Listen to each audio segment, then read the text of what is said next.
So I just had a one-on-one with my manager. Started off pretty good, but at the end of it, I am thinking that I might get fired soon. And the reason for that is that I'm a software engineer, and when we submit code, that apparently gets tracked, right? So we know this, but what I didn't know, according to my manager, is that we have something called an impact score. And I'm carrying a bottle of water because since hearing this, my mouth has been feeling pretty dry. And this impact score, my manager says he isn't really quite sure how it is calculated when I asked. So it's kind of worrying. The average of the team is somewhere where my number doesn't even come close. So the example that he used is the average of everybody's impact score is around 100 and mine was below 60. And I was like, all right, how is that calculated? He didn't really have an answer for that. So what I was thinking in my mind during that talk was like, okay, I've been doing all the work that has been given to me and I've delivered on all of the work. So every ticket, because we distribute our works in tickets, every ticket that is given to me, I complete and I submit on time, but still my impact score is low. So that is something that it's kind of worrying, especially in the tech sector right now where layoffs still happen. It's really tough to get a job. I'm on YouTube every day because one of my daily habits is when I get up, I watch a little bit of YouTube.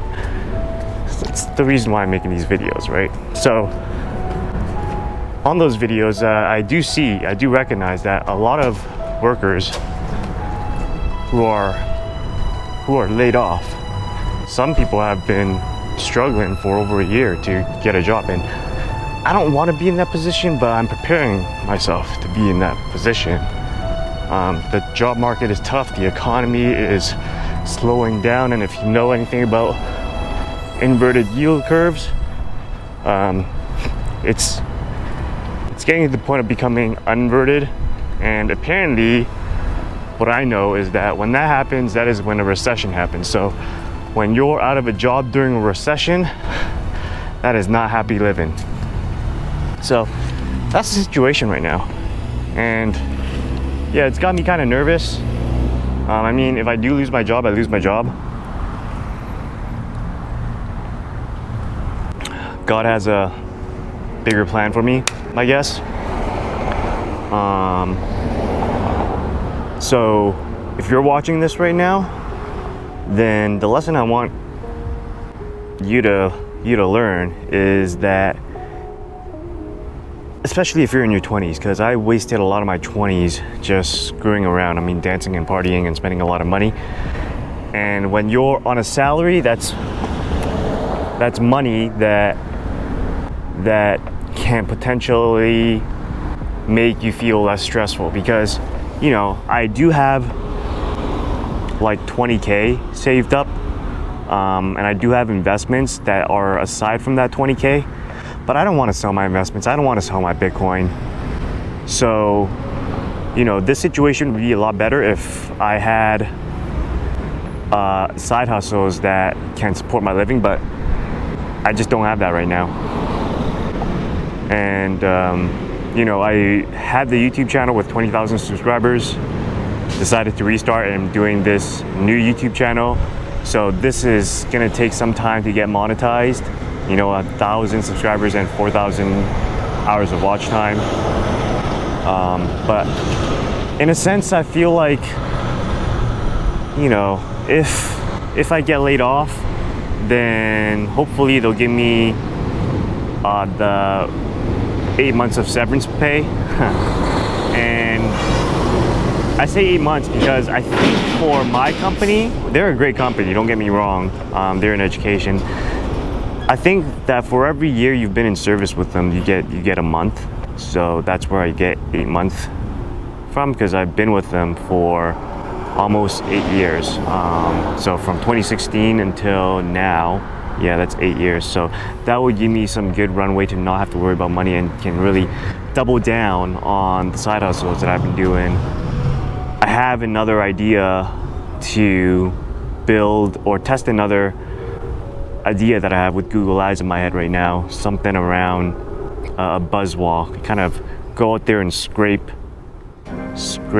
testimonials from products or services, people that are doing content on things that they use for businesses. Because I've learned that when you're trying to build a service or sell a product, it's better to sell to businesses than for consumers, because in that sense, business spends way more money. So that's kind of what I have to really hustle on, because yeah, I don't know how long I will have the job. And I think that's the worry for everybody who has a 9-to-5. But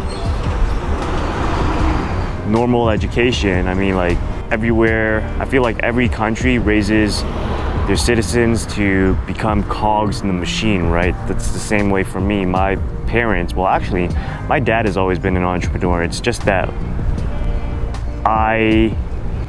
growing up with the Western education, got brainwashed into thinking that employment was the only way to go.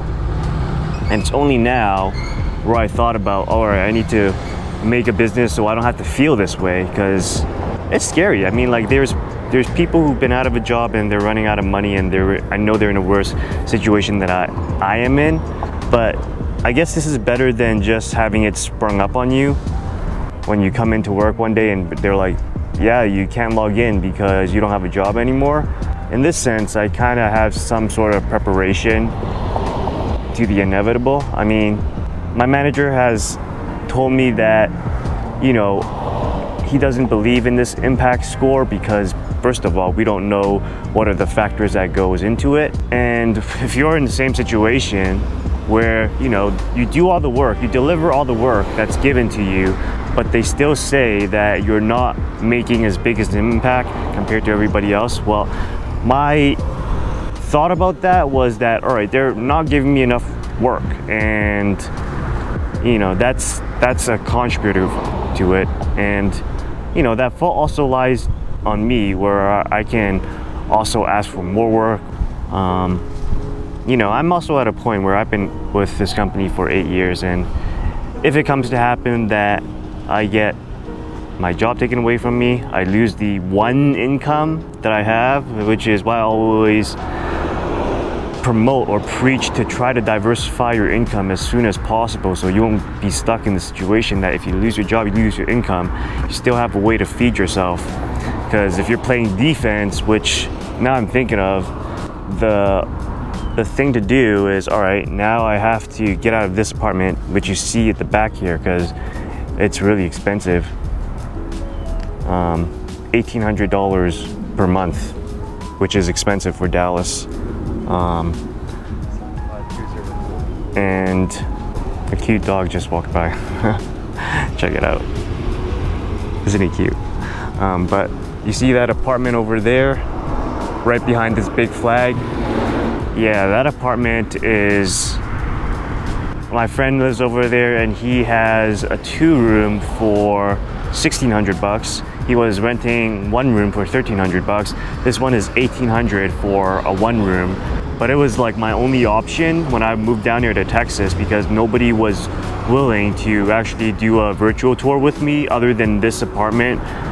And I was grateful for that, so I just took it, because I don't want to live in a place where I haven't seen the insides of. So that's why I went with this place. Hopefully when my lease is up, I'll move to the other place and save on some expenses that way to extend the run rate. we are in a precarious situation. I feel like everything is going to be good up until the presidential election, and after that I'm not sure what's going to happen.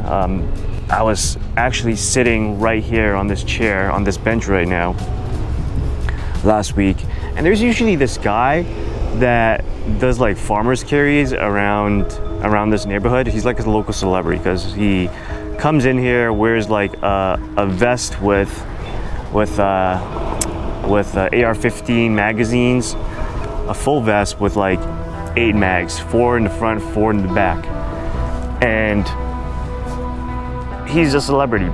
And he walks around doing those farmers carries, and I had to talk with him, and I was like, "Hey, how's work?" And his answer was, "Yeah, I don't know. I'm not sure I'm gonna be around here in this neighborhood anymore." And I asked why. Well, he said, "Well, because I lost my job last month, and they gave me only like 1 month of severance. So I think severance is really up to the employer, which is a risk here. So instead of 8 months, I might get just 1 month or maybe less than that of severance, which is gonna be a lot more stressful." He's very stressed. Well, no, he's not really that stressed out. He's just literally like, he's happy, but he's like, "Yeah, man, I need to do something because I'm running out of money." So that's a reason that he might have to move out of this neighborhood. It'll suck, but you know, the difference between him and I is that he is, 50-55, and right now I'm 32. That means that I can bounce back ideally and get another job, because I do think that there is a bias against people who are older, who are nearing their seniors. I mean, like when you're 50 or 55 and you get laid off, I've been watching all those YouTube videos and all the people struggling, and I feel for them. But if I don't play my cards right, I feel that will be me. So the situation really is, I need to build my own thing. That is, and that own thing needs to succeed. That is the least riskiest option, because I mean, think about it. If you're 55 and you lose your job because you're working on your job for the last 20 years, and your company will not give 2 craps about firing you, laying you off in order to save money, to save their own skin, then you got to change your mindset. And that's something that I came into a realization way too late. And there's also like the idea of happiness and seeing the bigger picture. I mean, like I watched this one YouTube video about this MIT neurosurgeon. I'll put it right there, and that went viral because the guy literally was unhappy being a neurosurgeon. He was making the big bucks, but after seeing how society really are screwing the little man, that they are only solving your illnesses for the short term and not for the long term to make money, and that's kind of like the reason that he quit. You got to think about the same thing, because I am in the same situation. I'm working in education, and I don't really believe in colleges and universities anymore. I think they're all just there to scam young people out of money when they are not financially literate. So,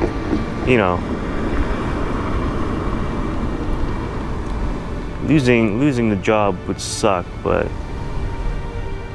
it might open the door to something that would make me happier and would change the trajectory in my life.